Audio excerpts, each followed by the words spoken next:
Hello, everybody, and welcome to Aquarian Radio. And I'm your host, Janet Kira Lessin. And today we're going to talk about ghosts, Michael Jackson, and extraterrestrials. And my special guest is Sherry, and I'm not sure how to pronounce her last name, Jagneaux. I will have her pronounce it. And she is known as Bella. She's a mother, grandmother, nurse, and an experiencer, meaning ET contact, a paranormal experiences. So she's an experiencer. So she has hobbies which include choreography and hosting Paranormal Frequencies with Shane Robinson on the YouTube channel. And her segment is called Unbiased and On the Fence. And they study and practice out-of-the-body experiences. They work with children in many different ways. Oh, she does. She engages in the study and practice of out-of-body experiences. She works with children in many different areas. She explores paranormal phenomena, including extraterrestrial life, UFOs, OOBs, astral travel, lucid dreaming, telepathy, ghost psychic experiences, and all things supernatural. And we are on this journey of the expansion of consciousness and ascension into a higher dimension. Sounds like my kind of gal. So we're going to talk about her 2012 when a portal opened, and she found herself face-to-face with none other than the king of pop himself, Michael Jackson. So without any further ado, I shall bring on Sherry, and she can tell us how to pronounce her last name, which I just massacred. And hold on. Sherry, little circles go around and around. Let me know when you can speak. Okay, stop going around and around, little circles. Oh, no, she's dropped. Okay, hold on, everybody, while I get her back. We've been having some problems with connections today, so let's just hang her up and do it again. Don't you love all this? It's just wonderful. Okay, so we're dialing her again, waiting for her to answer the phone. Hey, I'm here. And she's here. Hello. Okay, hey. Sherry, welcome to the show. We're only going to do an hour show tonight because we're both kind of jet-lagged and tired and overworked and underpaid. But, Sherry, what would you like our listeners to know about you? I have a full-on page on aquarianradio.com on Sherry, and you can go there and look at pictures of her, and we're talking about Michael Jackson, plus whatever today. So, go ahead, Sherry. Welcome to the show, and what would you like to tell our listeners about yourself? Okay, let's see.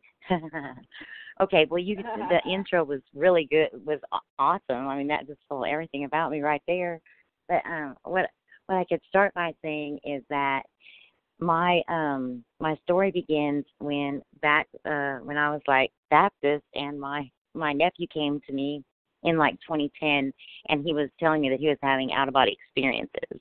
And I was like, oh, my gosh, the devil. And as I went and studied in the Bible, I kind of came to the conclusion that all of the experiences that the people had in the Bible were altered states of consciousness. You know, they were in altered states of consciousness when they had these experiences.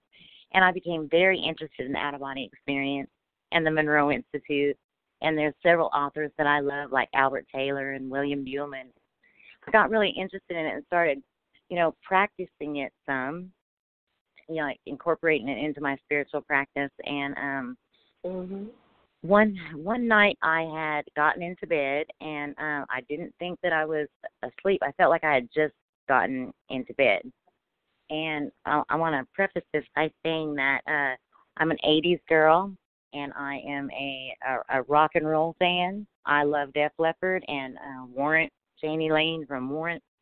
And if I was going to see a dead celebrity in ghost form, you would think that it would be like Steve Clark from Def Leppard or Janie Lane from Warrant. But all of a sudden, I'm laying here in bed, and I looked to the side of me, and this blue portal opened up by my bed. It was about 4.5 by 5 foot diameter. And none other than the King of Pop himself was in this portal on one knee. And a lot of people ask me when I tell this story, which Michael Jackson was it? Like, what did he look like? So this would be the black and white. Yeah, he kind of had the long hair with his hair was kind of halfway up, halfway down. He had on a fluffy, like, puffy sleeve, white, like, pirate-type shirt that laced up on the neck. It was very real. He was there. black jeans, black boots, and he was on one knee. And he said, "Come on, hurry up." And I'm just laying, I was stunned. I was speechless. I was like, what's going on here? And you have to excuse me, I got a little cold. Sorry. So he turns around and to crawl away in this portal, and he thinks I'm following him, but I'm still just looking, and he's crawling away, and then he notices I'm not following him, and he turns around and he looks at me and he says, that's all right. You're real sweet. You're not ready yet." And it just shut back up like into this blue dot and blinked out. It was just gone, and I felt like I was awake the whole time. I was awake then, and I ran and told my daughter what happened and everything. And it was so odd because the only Michael Jackson that I had been subjected to was like I was on a dance team in high school, and I think we'd use like Thriller for Halloween or something, and we did a dance to PYT over 4 years. That was the only. I didn't even own a cassette tape of him or nothing. Like I said, I was hard rock girl. Okay. Right. So I kind of know, right?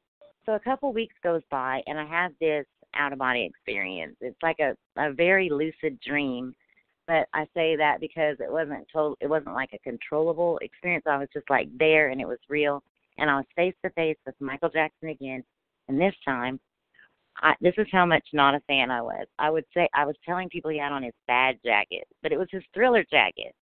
And so he has on the Thriller jacket, and I was always afraid of his like eyes in the Thriller video, and so I never really watched it all the way through or anything.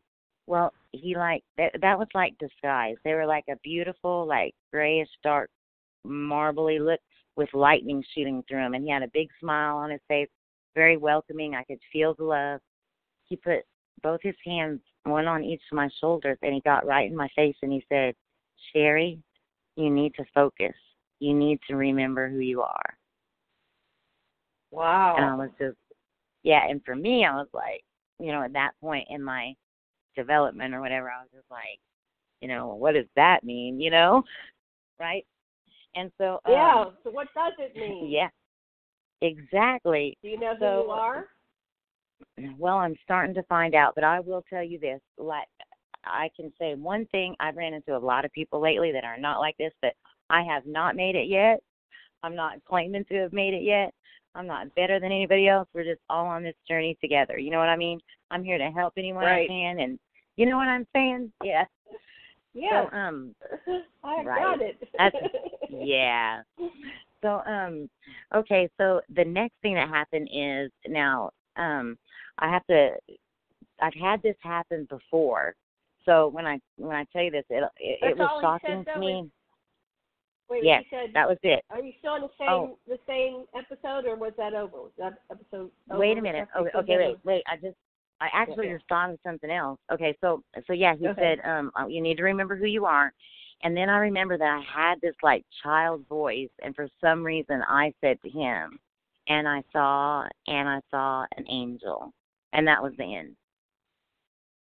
But I was telling him that, like, and I don't know why. But anyway, so that was the end of that. Okay, so the next thing I know, I wake up to a Twitter notification that says, now, okay, I didn't follow the TV show Ghost Adventures. I only followed like people on Twitter. I get a notification that says Michael Jackson and Ghost Adventures is now following you. And that started off this bang. Yes. And I have screenshots of all of this stuff. That started off this bang of these crazy synchronicities that really were manifesting into the physical, to where it was just unbelievable and just indescribable. Like, okay, for instance, one that I always tell is me and my mom were like Christmas shopping, and we went into a Taco Bell to eat lunch. And there was a big decision on where to go in to eat in the first place. And so we go in there, and on every single table was a poster-sized picture of Michael Jackson, and every table was covered.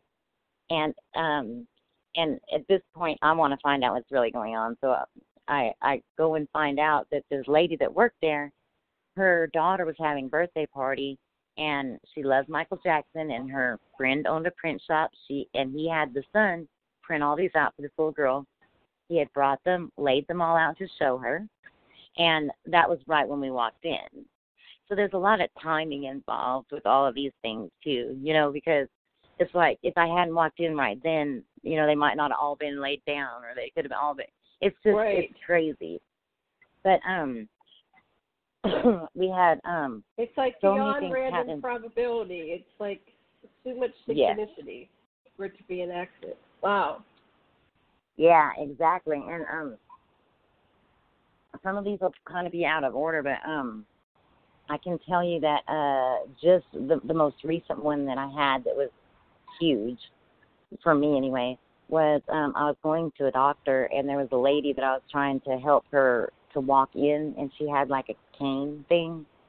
So I was on the opposite side of the cane walking with her. And right before this, on the way to the doctor, I was on the phone discussing some colors of like some uniforms, like, okay, maybe like little girl dress, dancing uniform things. And I had mentioned these colors like Christmas green, Christmas red, hot pink, and light blue. Okay, so there's that. That's the back part. So I'm walking her in, and it's taking a very long time, and I'm running late for my appointment, but I just wanted to help the lady. So I get her where she is supposed to be, and I'll, of course, let her go first in line. So she gets up there, and they ask for her insurance card. Well, she had forgot it in the car. So I know she doesn't know me, like to, give me access to her car, but I said, would you like me to go down and get it for you, and she was like, oh, would you? I'd appreciate that. She's like, I'm like, okay, well, which car is yours? And she's like, the white one. And I'm like, oh my gosh, because like I have a white car now, and I used to have a pink car. It was like Pepto-Bismol pink. So now I lose my own car. So I'm like, how am I going to find her car, right? And she tells me that the license plate, that I'll be able to find it, it's white Honda, and the license plate has 999. I can't remember exactly which number it was now because I have so many number synchronicities. But anyway, so I go outside. I think it was 999.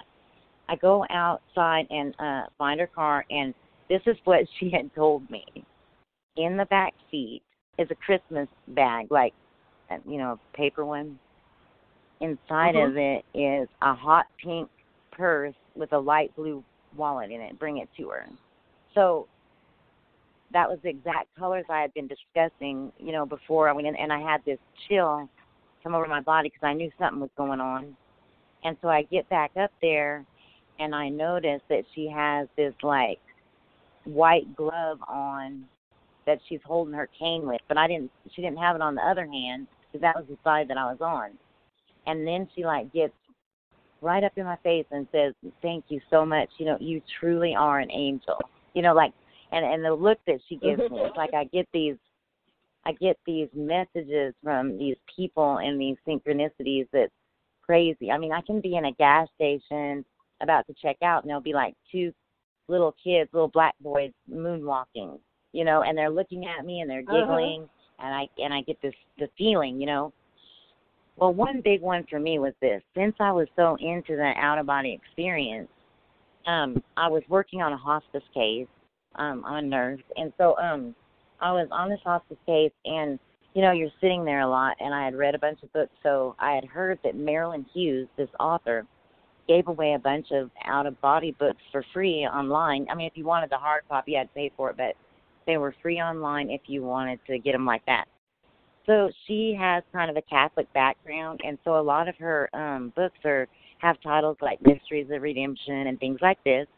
And so I went on there, and I was going through them, and she's got like 50 book titles. And right smack dab in the middle, she had Michael Jackson, The Afterlife Experience, Book 1, Book 2, and Book 3. And I was like, what? So now I will tell you this. At the time of interviews and stuff with Marilyn about this, she didn't really know why this had happened to her. Because she usually has experiences with, like... I'm interviewing Marilyn next week on the 23rd, so that's really weird. Oh, my gosh, you're kidding me. This is such a synchronicity for me because you see how this works for me? Do you know that Marilyn is like one of my favorite people in the world? Like, we have this little Cajun saint that's like buried by my house. She hasn't been like, I don't know, that I'm so embarrassed for Marilyn to hear this, but she hasn't been like deemed a saint or whatever they call it. But she's like almost one, okay? So I'm sorry, my words are not the best, but I have love. So I love it. Okay, yeah. Well, I got her all of the little stuff, and I couldn't find a mailing address on her site, and I tried to message her, but I hadn't got anything back. So maybe you can help me get this to her. It's like a little prayer cloth and all that I got from Marilyn, because I'm so thankful for these books, Oh, wow. Because, yeah. And I was trying to explain to Marilyn that, okay, in this book, there's one thing that really stood out to me is that Michael Jackson had handed her like a loaf, like a little cake, and when he opened it up, it had like some little blue like stones in it. And I've had so many synchronicities with like William Henry's blue apples and like the lapis stone and Edgar Cayce. And I really felt like it was related to this, and I was trying to explain it to her, but it's so hard to explain something like that, just in like a text message. Like I said, for some reason, I'm just not so good with all my words and everything, but I tried to express what I'm trying to say. I hope I'm doing all right. You're doing all right, yes. Oh, geez. Okay, so let me move on to this. So I was led through, I'd have, I guess you'd call it little sessions or something, like with Michael Jackson. Like, I'd be around him, and I didn't really know what was said. And, like, I mean, like, there was one dream that I had. It was like a lucid dream, and he was telling me to buy this. So said it was a book that I'd wrote and it was available online, and he wanted me to type it in and buy it for him. And I was like, "Will you buy it for you?" And he's like, "No, I want you to type in the title." And I'm like, "Well, what is the title?" And he said, "I am that I am."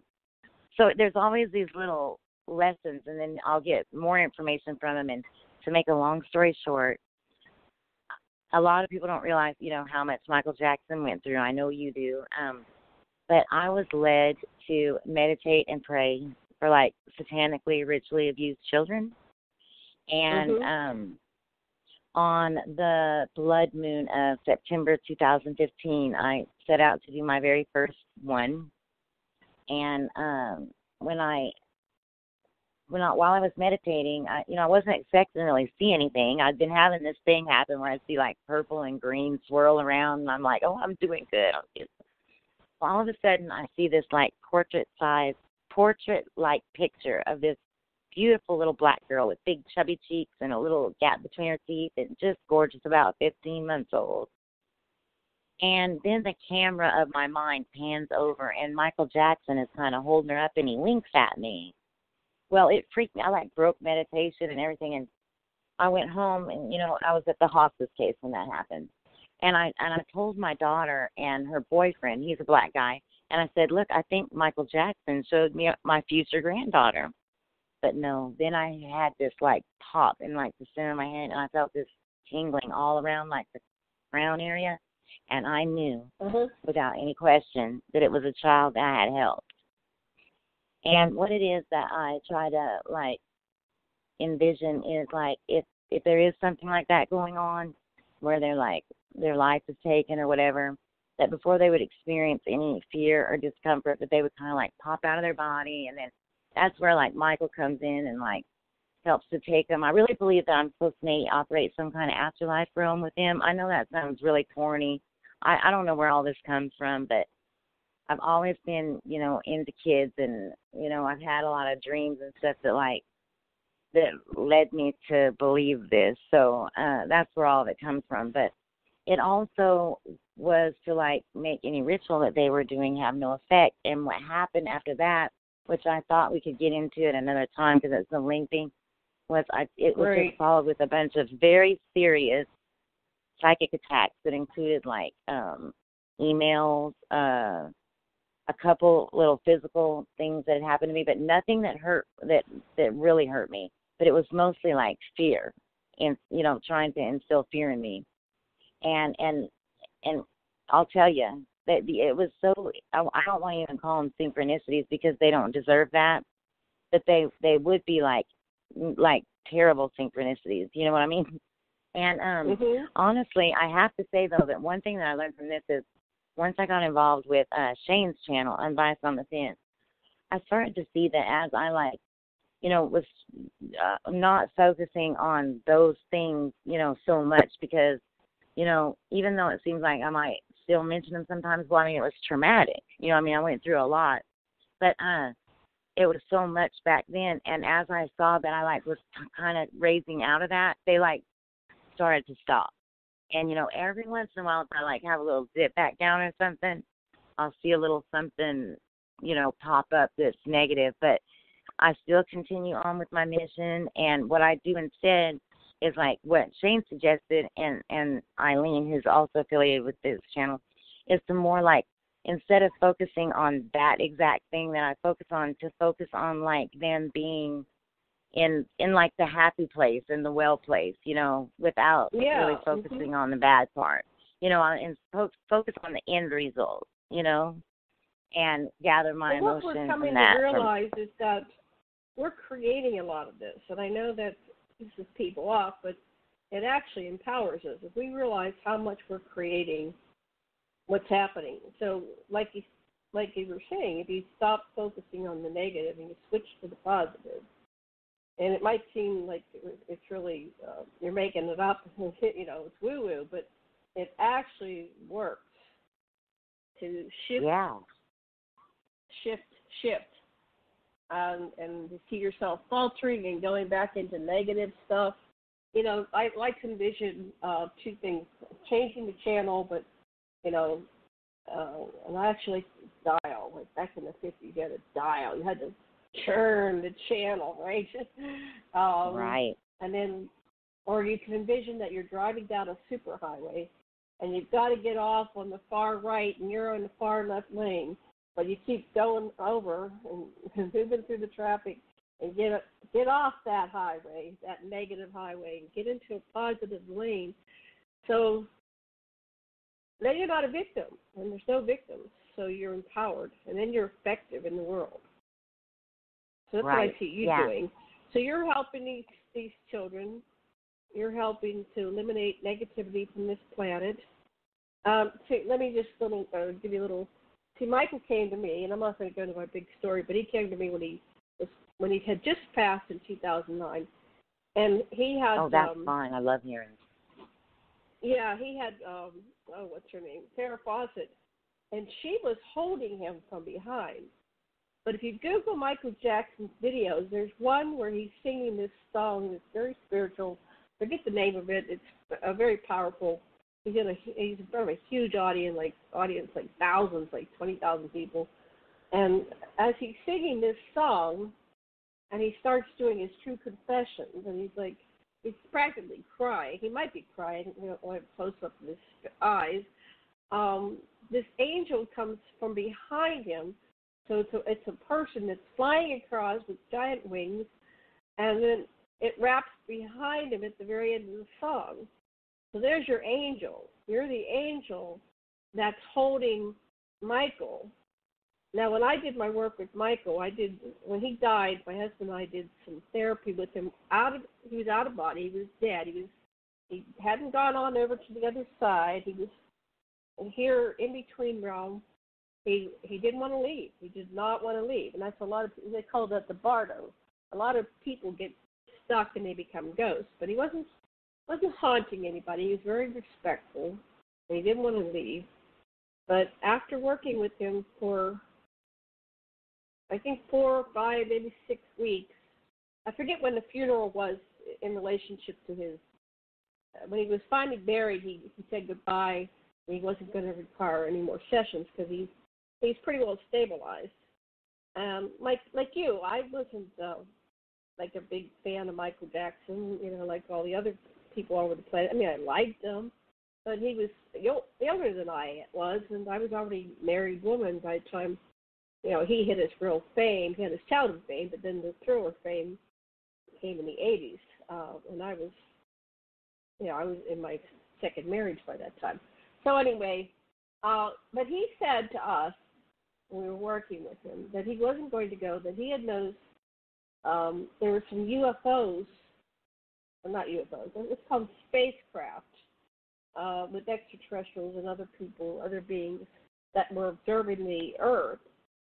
And he came back and he said, I'm going to go, and they've invited me to hang with them because we're monitoring the Earth, because he wants to be involved in the Earth project. He doesn't want to go on to a next life or anything. He wants to stay involved, and he felt better because he felt that he was not complete in his life because it was truncated, so he felt incomplete. So that makes sense. So that was 2009.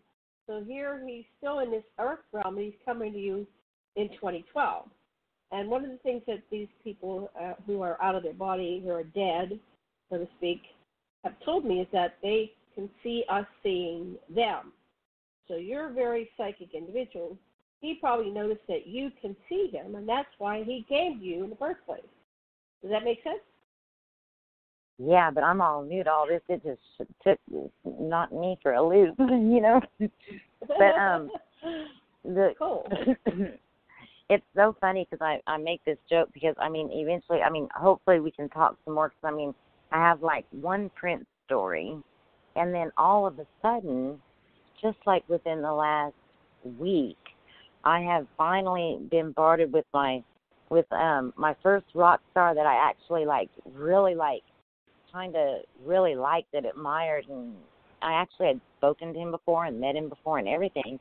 That he had passed away. That's Janie Lane from Warrant, and I've just been getting messages out of the wazoo from him just in the last few days. And I won't go into it long because it's a whole different guy. But briefly, there's something going on here because he was born on he died on 8/11 of 2011. So 8/11/11 in room 11-8-118.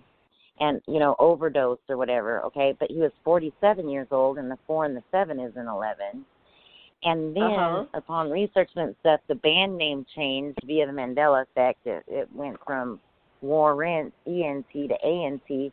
But so people on eBay will list stuff with the R-E-N-T at the end, where the actual product has the A-N-T. But here's the biggest part, and then I'm going to leave this alone. There was an article, I was kind of searching for residual, like this old spelling of Warrant, and I find that it says Janie Lane Back from the Dead, okay? They were advertising like a new album.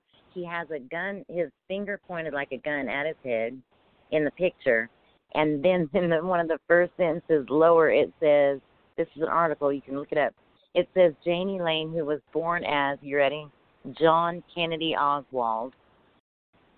That was his name. Oh, my God. Yeah, so this is someone else. But wait, I have to tell you this because what you said with the angel thing about made me cry because, okay, whenever the 911 was called on Janie Lane, it's so funny because, as a celebrity, all these girls wanted to touch his hair and touch him or whatever. Well, the 911 person couldn't even get anyone at this hotel to go in and see if the poor guy had a pulse. And it disturbed me. It bothered me. And so for about 3 days in a row, I did these little meditations where I was like, trying to, go in there and say, Janie, and take his hand and, just show him to the light before he heard that call, right? I know that sounds silly. Right. But let me tell you something. After that, I got a message from him. And I know this might not be pertinent because I'm not all smart or nothing, but what I got was he said, oneness is experienced by focused love. And then I did it again a few days later, and I got another message. But at the end of all this, I get on YouTube, and every video on the right side is a video of his sister reading a poem at his little tribute. And don't you know that right around 111, which is the 11 there, and then up to 118, which was the room he died in, she says that an angel came and took his hand and took him into the light or whatever, and I was just like, and the thing is that I get these chills, and I'm not trying to say that it's me. I'm just trying to say that it's so weird, and you start thinking, oh my gosh, this is really strange, So, but back to Michael Jackson. After all of the fearful things happened, that happened to me again. I had went on to YouTube one day to do something like go to your show, And on the right-hand side is this line of videos. It was a song by Michael Jackson. I never heard, of course, I only knew about 7 or 8 of his songs anyway. He's got hundreds. Right. But it was called Someone in the Dark. And I recommend that everyone here go listen to it. I actually gave that song to Marilyn after she had written her book. Someone in the Dark. Oh, I've got to listen to yes. that. Someone in the Dark. Yeah, and it like says, it says when someone in the dark reaches out to you, it touches off a spark that comes shining through, and it tells you to never be afraid. It's beautiful. And it was like a message to me, But, moving on, I have, like, me and my mom, we go to this restaurant all the time, and not to keep bringing up the Mandela effect, but the name of it was Mandela Affected. It changed for us from Chewy's Chewy's to Chuys. But I asked, so I'm very verbal, so I asked the little hostess, I called her, and I said, does your restaurant name change? And she said, no, but you're freaking me out because I actually had a dream that it was spelt like the other way that you're saying. So it's like, we're dealing with dream states, and I don't know, it just kind of freaked me out. But here's the point. Every time that I go in there, I get a Michael Jackson song, okay? And it's so funny. We, know it. In fact, one time I told the host of my show, Shane, I said, me and my mom are going to eat there. I'm telling you, a Michael Jackson song is going to play. Do you know, I walked in that restaurant. It started playing Can You Feel It by the Jackson 5. I recorded it with my phone and sent it to him right then. And I'm like, look, it's doing it, And it's such an amazing, cool feeling. But here's something that I know your audience will love to hear, okay, is that around 2014, okay, now, this is really interesting because I just figured this out, but where that portal opened up by my bed, if you just use, how do they say that? Have an eagle fly through your wall, straight shot. Right, yeah, okay. yeah. That's a bad example. Yeah, as crow flies, yeah. Right, as the crow flies. There you go. That's what I meant. Okay, yes. So I'm in my swimming pool all alone, minding my own business. And down from over the side of my roof comes this 4.5 by 5 foot diameter, cream-colored, kind of opaque ball, with a fire burning in the center, and it's dead silent. There's no wood on it. It looks like a campfire, but there's no wood under it. It's wood in this ball. It comes down, and it's right in front of my face. I'm an arm length from the edge of the pool, and if I got by the edge of the pool, I could have touched it. And I know it was one of them orange balls people see, but this thing was up close and personal, right? It was huge, and if people tell me it sounds like a weather balloon, I've looked at a weather balloon. It's kind of like that size and kind of that creamy color, but there was no ventilation hole, or this was definitely some kind of UFO type thing. So it's staying there for it's hovering there for over a minute. And I can't speak. I'm trying to holler for someone. I am not afraid. I am just in awe. It was like Moses seeing the burning bush or something. I was like, oh my gosh, Well, all of a sudden my daughter and that same boyfriend came home, and I hear her blessed little voice say, Mom, I'm right behind you, and I see it too. And I was like, oh, thank God. I have a witness. And I never took my eyes off of it. But then it starts to float up. Now it's continuing on this straight line, and it goes up over our shed. And then it just shot up, and I'm going to tell you, within 1.5 seconds, it went up into the sky, and it blinked out to an orange star, and it was gone. And I'm going to tell you, after I saw, William Henry's Watch Your Angels and Human Transformation, this was some kind of, seraphim or some kind of angel type. It was a Merkabah. That's what it was. It was a Merkabah with some kind of traveling spirit. It must be how they travel. In this old art William Henry has, he depicts this little alien guy, and he's driving this little ball up in the sky. And I'm telling Darby, that's what we saw. That's it. But what y'all love to hear is this. For months, we would talk about this UFO thing because we were just in awe of it, right? Well, don't you know, Jeremy, her boyfriend, one day, he speaks up and he says, look, y'all keep saying how big it was. It wasn't that big. Stop exaggerating. he saw it way back in the tree line and no bigger than like a quarter, an orange light. Mhm. He did not see what we saw, and he was standing right there. He had a whole different perception than myself and my daughter. Well, that happens sometimes. Isn't that really that's weird. cool, though, isn't it? It's like but I think he wasn't really... the viewer, the perceiver, is more open-minded than the other one or something. You're at a different level of progression, and, you know, more advanced. It's not that you're better, but more advanced, different level. So and like what I'd like to try to say... Yeah. Yeah, go ahead. Yeah, you know, like to not cut him down. I'd like to say like just a different level of frequency that he saw it a different way. You know, I guess, right? Right. Yes. And so, because he's a loving, kind person, but he's real fearful. What do you see? I say, what do you see? What did you see? Instead of saying, describe to me what you're seeing right now. Exactly. Yeah. Try to get what they perceive before you. Yeah. Now, this is what y'all are going to love. Okay, I was talking a little bit about the Mandela effect, and if you're not familiar with that, it doesn't take long to look it up.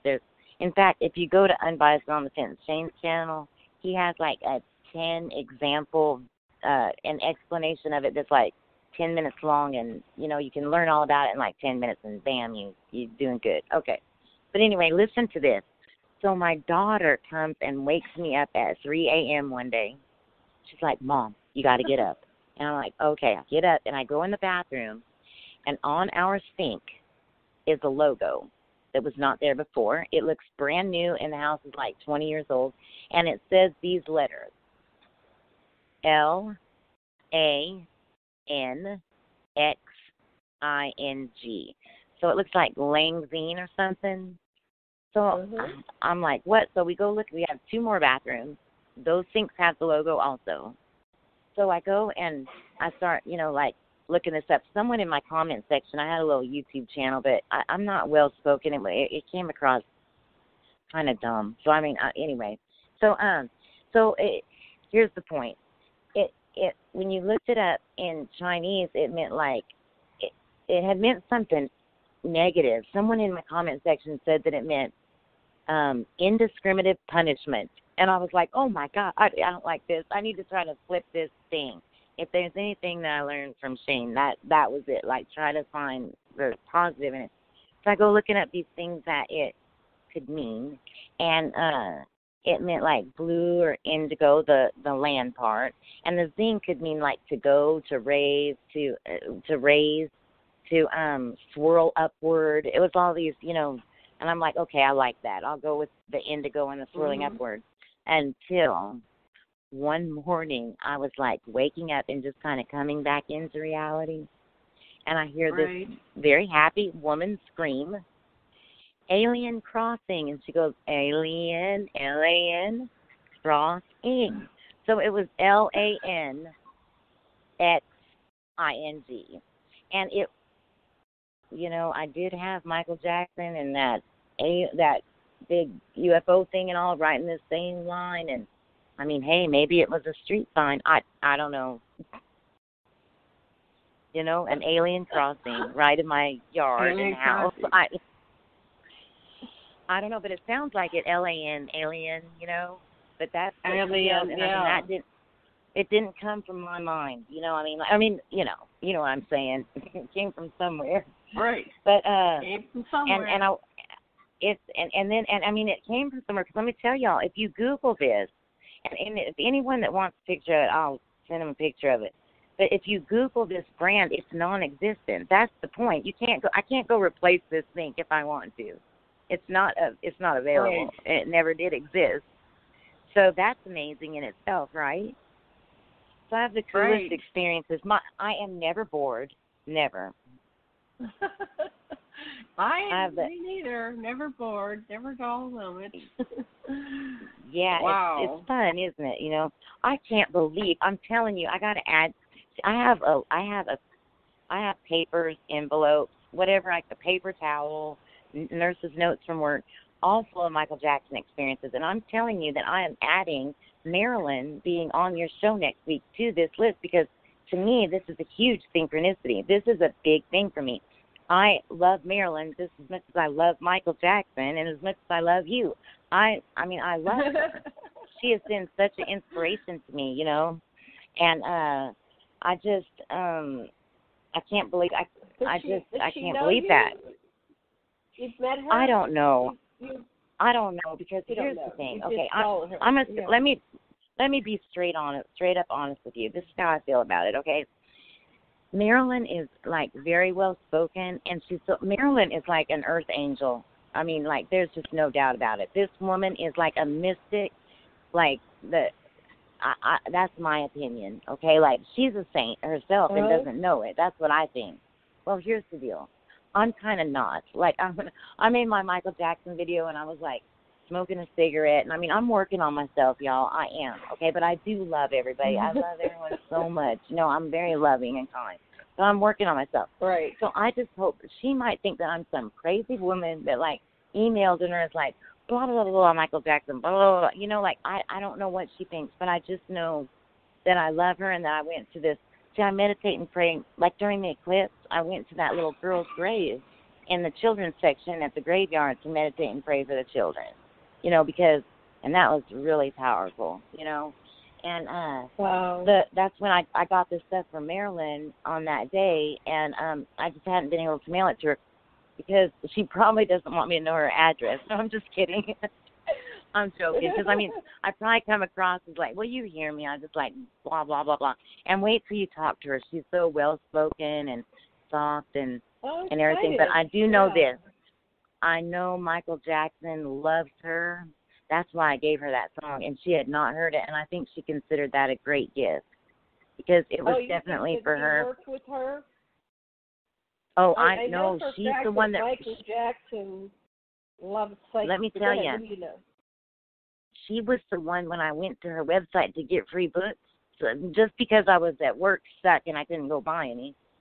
She had that list of like 50 books, and they were about like mystics, sages, aesthetics, and all this stuff, like biblical things. And then all of a sudden she had the 3 books, Michael Jackson, The Afterlife Experience, book 1, 2, and 3. And this is what her conclusion was, and she didn't know it at the time. He was trying to portray the afterlife journey and some of the things that he went through and express it to people where it's not so kind of old-fashioned. It's kind of a more modern,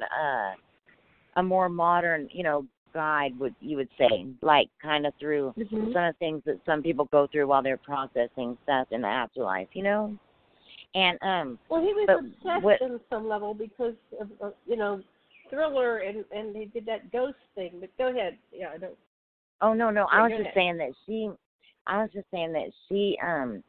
assisted him some too. I think Michael reached a lot of people that could hear him, you know, because just think about it. You're a ghost. You're popped out of your body. You're dead. You're looking for someone to talk to. You're going to go to the ones that can hear you. You know what I mean? So that's why, you know, like you and her and that's just how I look at it anyway. And I think, you know, with me, you know, I think maybe he came to me to show me my mission, and then he guided me to, like, I think he guided me to the Unbiased on Expense channel to where I could maybe do it in a different way where I wasn't so fearful and experiencing fearful things, you know? So that's kind of neat. Well, I'm what's stuck weird with is him saying he looked like he grabbed you by the shoulder and looked at you square on and said, "Remember who you are," something like that. Remember your mission. So no, he said you need to focus. You need to remember who you are. Right now, okay, just go back in time and be there again, and have him look at you, and look in your eyes, and tell you, and say what he said to you again. Now imagine you're being held by him. Okay. And he said, "Sherry, you need to focus. You need to remember who you are." That's what. And then what happened? And what happened after that? Then I said in like a little child voice again, and I saw an angel. But I don't know. I don't remember seeing an angel, but I wasn't lying to him. don't know why I said that to him. Okay. Now imagine seeing the angels. Okay. Well, I'm focusing on the one that you were talking about, like from Will You Be There, like coming down, putting his arms around Michael. Mhm. Yeah, that's what it's called. Will You Be There? You know the song we're talking about. Yeah, it's a Okay. So you're the angel. Well, you know what's funny is that that's what Janie Lane's sister told me the other night on that video, but I didn't want to. It's like you don't want to, like, say that. Do you know what I'm saying? Like, it's hard to say. I know I'm a helper, and I know I love people. Like, I love people even ones that, you know, are mean to me or whatever. Well, I still love them. I think it's time that you can own who you are. Being an angel is a good thing. We're very complex beings. We're far more than what we're, taught to believe about who we are. We're multidimensional beings. We have simultaneous human and extraterrestrial and higher dimensional existences. So you can own that you're the angel. I must be resonating with something because you're making me cry. So I just, yeah. I mean, I just know that I do try to, like, help people I have, like, just like with that Janie Lane thing, when if you'd have heard that 911 call, and I just didn't want him to have to experience hearing that, and I'm like, I'm going to go in there in meditation and try to get him out of there before he hears that. And you know, I know that sounds silly, but I didn't even think it would work, but I thought it might send some kind of love. We're all magical, but you're magical, and you had loving intentions, and you probably did reach him and help. That would be really cool, because that was my goal, because just for people to not suffer, you know, because, like, I work with a lot of patients that, like, have dementia, and I want you to know that during all of my like, I went to the Monroe Institute, and my roommate Monica, she had a mom that had dementia, and her mother was totally out of it and bedbound, and the dad was changing her diaper and turning her, and she was just, you know, blah, blah, blah, talking like that. But at night, Monica would go out of body and hang out with her mom.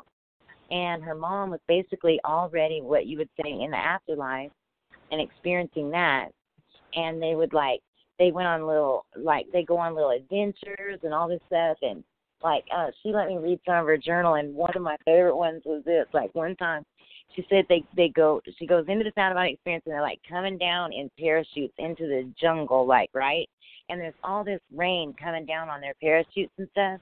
And then they look up, and there's, like, this big, like, cartoon-looking giant, like, eating a bowl of cereal, and he's slopping it everywhere, and that's what was falling on him for rain. And then they just giggled and laughed. Because, see, you can experience anything in the afterlife. You know, like, if you want to go to fairyland, you can do that. You know, like, that's what I try to tell people is that, you know, yeah, they have, like, the Christian heaven that you believe in and all that's really there. You can go there, that's fine. But you can also, like, jump into an eagle and fly, or, you know, go hang with the fairies or whatever. You don't have to be confined to that consensus reality, you know? And I think that's what a lot of people don't realize. You can create your own realm. Like Robert Bruce, I love this one thing that he says, that he would go visit his mom, and she lived in a log cabin in the woods, and that they would, like, have tea and, like, eat a little snack or whatever together. Every time he went out of body, he'd, like, stop by and see his mom, you know. And one more is there's this man that was, like, fishing, and his son comes up to him, and he says to his son, this pond has salt and freshwater fish, because that's his afterlife and that's his heaven. Say it again. You know? His son said what? The dad said that the pond in his heavenly realm, his pond had salt and freshwater fish in it. Oh, wow. Did you hear it? Yeah. Yeah, now I got it. But what people don't realize is that these realms are so solid, you know, because here we think about things like paying bills or any troubles that we have or anything like that. when you're over there, you don't have those things distracting you, and it's even more. You're more aware. You're more, and everything's solid. Like you can knock on the wood like solid, you know. And I just love looking into all that. But you know, I have to say, this real quick. One thing that I've just found recently that I've been doing is trying to teach lucid dreaming to like people that are addicted, like at my work, because when they're getting off of all these narcotics, they can't sleep well, and they end up having a lot of, like, lucid dreams. And one guy, like, his dad had committed suicide, and he was still struggling with that and everything. And I was like, well, next time that you find yourself, you know, feeling like you're out of body, because that's what he told me, you know, what's happening to him, I'm like, try to think about your dad. And the next weekend when I went to work, he told me that he had an experience where he was back in his body playing baseball when he was a kid, and his dad never went to his games. Well, his dad was sitting on the bleachers, and his dad waved at him and smiled, and he said it made him cry and everything. But even though he didn't speak to him yet, it was a start. You know, he, like, saw his dad out of body, you know. Well, that's interesting you mentioned that, because Michael brought my dad and mother to me and brought Sasha, my husband's dad and mom, to me. And they didn't come real close, but they were waving. They like to wave. They were waving from a distance, and that was very pleasant. And then when my dad died, like 3 days after he died, he came to me, and he was playing guitar and singing a country western song. Well, he didn't. I love it. He couldn't sing. He didn't play guitar. He didn't. It was like, what? But he was. But he can in heaven. He can in heaven. He can do whatever he wants. And that was the message. He says, "Oh, you think that we're limited? We can do anything on the other side." So I went, "Oh my God, my dad is just amazing. He's telling me this stuff." You know what my dad does to me? My dad died. When I meditate, he sticks his face in there, right in my face, and like has his thumbs by his ears and wiggles his finger and sticks his tongue out at me really quick. He does it all the time and like breaks my meditation on purpose just to say hi. Story with you. He's something. Isn't he cute? Yeah, they're cute. They're cute. Well, my dad's name was Chuck, and there's like a toy that we have in our house, and it was Chuck the Truck, and it was like very old, and I was going to get it out, put new batteries in it for my grandson. My daughter got upset, and she was crying, talking to me at the table, and that truck backfired like it was farting and says, "Excuse me," and it's like, "I'm Chuck the Truck," and I know it was my dad. You know, made us laugh when Darby was upset. It's like, I can tell you stories like that for days. Dad. You know? Little pranksters. I know, huh? Isn't that so funny. Cute? Yeah, that is funny. Wow. So I think that these are all very important messages about the afterlife, life, and that's why I think Michael wanted us to do a show today. And his anniversary is, I think it was the 26th. I pulled it up somewhere. It's June 25th. 25th, the 25th, yeah. Yeah. He will be dead 10 years, and I'm sure he's really shocked that 10 years have gone by already. And when he died and came to me, he wanted to know what people thought, because he was so concerned. He said, "Oh my God, they're going to be left with this negative impression of him." So I took him by his hand, and I took him around the world, and I said, "Everybody loves you." And then this past year, that Leaving Neverland came out, and it's like, oh my goodness, and you know, I feel for people that go through trauma, and I don't really know what happened, but I just felt so bad for Michael and his family that gets brought up again, and it's 10 years later. Are they going to still bring things up at the 28th anniversary? So, but I got Michael's essence. So you got more of what he looked like. When he came to me, I got his emotions. I got his spiritual and emotional self. So when he came to me, it's like I let him speak through me, but it was like the Vulcan mind, body, soul version. And next thing you know, I'm just sobbing I'm sobbing Right. and sobbing for hours, and my husband had to keep making sure I had water so I wouldn't dehydrate, because I was going through his personal grieving process with him. And he thanked me. Right. He was very polite. He said, "Thank you for Dr. Lessin for having your wife help me get through this process." And then he invited me to continue therapy, us to continue therapy with him. My husband's a highly trained psychotherapist. And so, anyway, so we were blessed. Kind of like on the Casper movie. On the Casper movie, that's what he did. He was a psychologist for the deceased. Oh, I didn't know that. Yeah, it's a great movie. Yeah, look, there's a song on there that I actually have put away and told my children if something happens to me. In fact, I'll say this on air. That song goes to my grandchildren. It's by Jordan Hill, and it's called "Remember Me This Way." And if you pick the one that has like the Casper scenes on it, it's lovely. I like that one better than the ones with flowers and all. Yeah, you got to hear that. Remember Me This Way.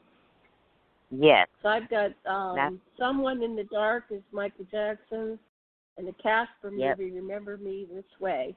I'll go find those on YouTube, I guess, and I'll add them to our show page for today. Wow. And I'm going to add this really quick, and do whatever you do, don't add this to your show page, because I'll get in trouble from Michael Jackson and from Shane from Unbiased and on the Fence, because he defends Michael on this. Okay. I watched a video, and the poster's name is Razorholic, and it's called The Michael Jackson Rebuttal. And in 30 minutes, anybody that thinks that man was even a little smidgen bit guilty will be totally sent the other direction and see how he really is. However, this kid making this video, I found it hilarious, but I don't get offended easy. He cusses from here to kingdom come, but he's very comedic, if you like that kind of humor. But so if you can get past the cussing part of it and just look at the information if you don't like that. But Michael Jackson said that he preferred that I maybe direct people to his attorney, Tom Mesro, who actually still speaks and defends Michael for no money. He hasn't been paid by the Jackson estate since the trial was going on, but he still will. Uh-huh. You should try to get him on. Oh, my gosh. That'd be awesome. Oh. I'd love to get him on. I actually emailed him. I'm not going to lie. But who am I? I did email him, though, and I was, hey, I just gave it a shot. But I love that man. I really do. You can just see the... co-produce and do a show with me on any subject, I'd love to have you come on. I'm here this has been fun. I just want to get this information out there. Yeah, we could just keep going. I have ghost stuff, and like I said, I have a lot of, and I hate to go there. I figured this.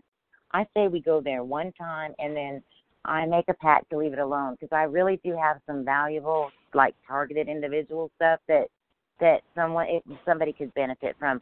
And what's neat about it is that I also now have the answer on how to keep yourself, out of it.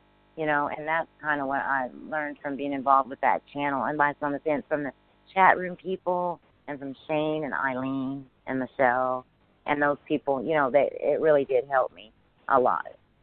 And so, but still, it's very interesting, and I think it would really help some people. I don't mind going there. I go there therapeutic with clients. I do counseling one-on-one, and I don't do a lot, but I do take clients now and again. And I do get paid for my time, because I have to take my time away from other things. Right. But I do. I'm highly trained by my husband. I've been living with him for 23 years now. So 24. That's a lot of experience, right? Yeah, I like to still take it. It's very taxing in many ways, because when you go there with somebody else, you go there. It's like impossible to not go there. You go there on some core emotional level. So, but if anybody, but let's do the show on that, and I'll send you some dates. You can tell me what will work for you. And so we're going to work on these targeted shows. Have you ever talked to Misha Johnston? Yes, I have. Me and Misha have so many things in common. With that was when it led me to see. I have in my mind is Janet, Kira, and Sasha, Misha, and Kevin Estrella. Y'all are like a threesome in my mind of people that Kevin. I've worked with. I know Kevin. He used to do a show with me. Then he kind of fell off, and it's okay. I didn't go pick him up. We were going so strong every week, and then we got really busy. But he came to my conference. I believe he came to my conference, and that was last October. So we're probably going to do another conference in 2020. And they're just going to, I'm going into commercial. We're going to sign off here because I promised you 1 hour. So we're going to take a break. Okay. We're going to come back again sometime next week, and we'll do some more on all this. We've got a lot of good work to do here for humanity, and it's time. I get that it's really time for us to take this to another level. So I'm really delighted to get to know you better, Sherry. How do you pronounce your last name? Jagneaux. I tell people this, like I'm kind of chubby, and so I say no Jagneaux. You can say it like that, Jagneaux. That's the American way to say it, Jagneaux. Jagneaux. Yeah. Yeah. It's there like you go. Jagneaux. Yeah. We're learning how to pronounce names that aren't Jones and Smith. Yeah. So right. Very diverse culture here. Yes.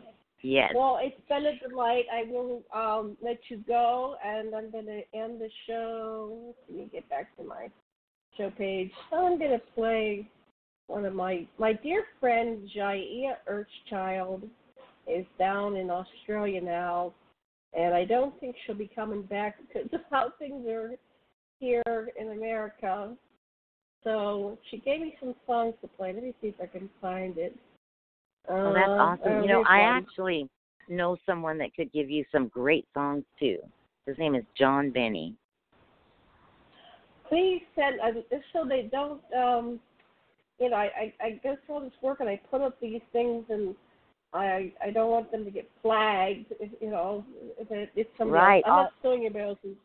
So, yeah, he writes all his own stuff, and it's on YouTube, and I'll talk to him about it first, but I'm sure he would be honored if you played some of his stuff, and you'll love it. It's right up your alley. Right up my alley. So this one is called Sanctuary, and it's about giving all the creatures of the earth some sanctuary, and that includes humans. So much love and blessings. I'll see you next week or the following week, Sherry, and I'll see all you listeners in a couple of days on Revolution Radio. So much love and blessings. Love you. Aloha. Bye for now. Aloha. Bye. Bye-bye.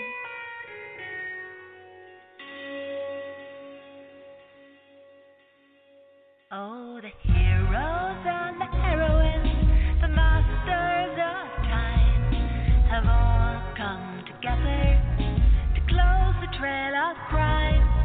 The sages and the holy ones, the masters of destiny, find themselves blessed to be united as one to raise the shield of love.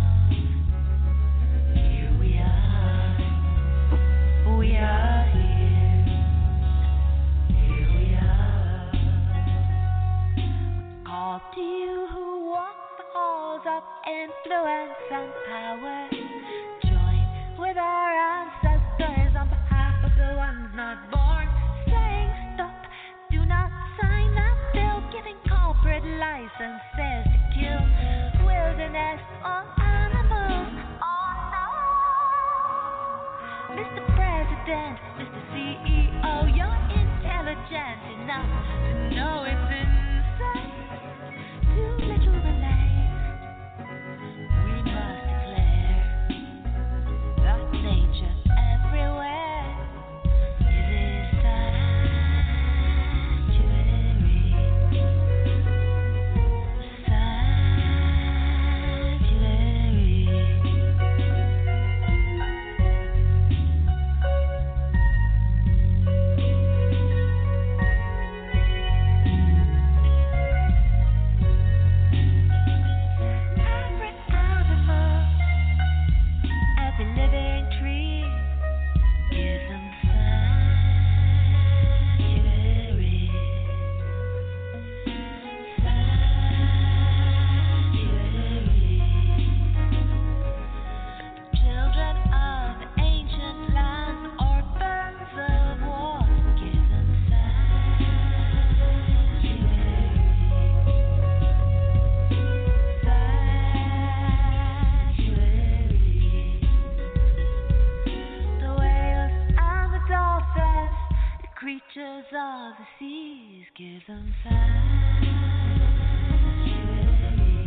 to say.